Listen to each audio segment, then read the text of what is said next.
Hey everyone, welcome back to our channel. In today's video, I'll show you how to use Binance app Voucher in just a few simple steps.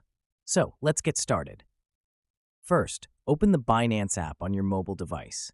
Make sure you're logged into your account before proceeding.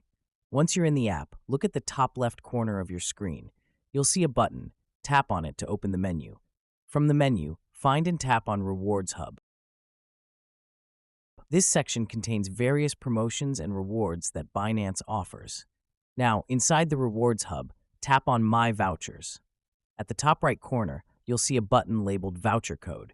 Tap on it to proceed. A text box will appear for entering your voucher code. Carefully type in the code, making sure there are no mistakes. Once you've double-checked the code, tap on Claim Voucher. Keep in mind that vouchers cannot be reversed or reused once claimed, so be sure before confirming.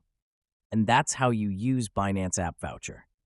If you found this video helpful, don't forget to like, comment, and subscribe for more tutorials.